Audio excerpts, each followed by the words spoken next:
Hello there, sorry I forgot to turn off my dishwasher and I'm starting to film while my dishwasher is running.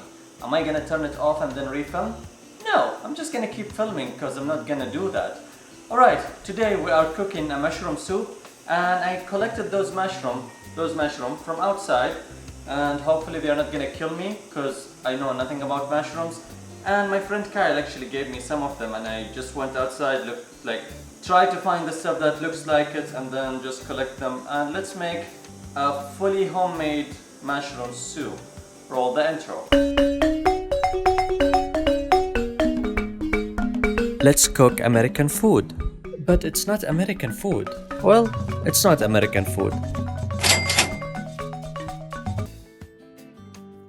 Alright, as you can see me here flexing with my new Japanese handmade knife.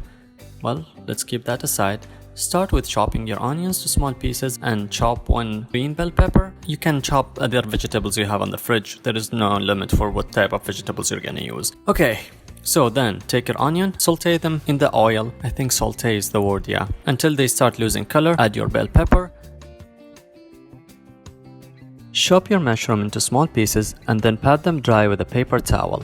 Just get as much moisture as you can out of them. Add them to your pan and then add 1/4 cup of flour to the mixture. And now, after you added 1/4 cup of flour to the mixture, grab 2 cups of water, add 2 tablespoons of date vinegar, the one we made before, or you can add a chicken broth, you can add a vegetable stock, whatever works for you, or you can mix them all together. And then add it to the mixture, let it boil for a little bit, and when it's cooked, your mushrooms are cooked, you can add a cup of heavy whipped cream before you whip it, just like the heavy cream basically. Season your soup with salt and pepper, and you can add dried lime or cinnamon, paprika if you like it spicy. Just go wild with the spices. Mix them all together and then add it to the mixture. Let it boil for a little bit, and when it's cooked, your mushrooms are cooked, you can add a cup of heavy whipped cream before you whip it, just like the heavy cream basically. And then mix it a little bit, let it simmer for a minute. And if you don't like your mushroom soup to be chunky, grab your blender and blend everything in the soup together, and that's gonna make it smooth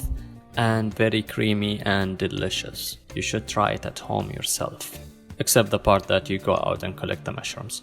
And you have the most delicious fresh mushroom soup you can ever eat. And by the way, those mushrooms are wild mushroom I collected from backyard, and don't collect mushrooms if you don't know if they are poisonous or not. Thank you for watching. Please like and subscribe, and I will see you again in the next time I cook something else. Bye.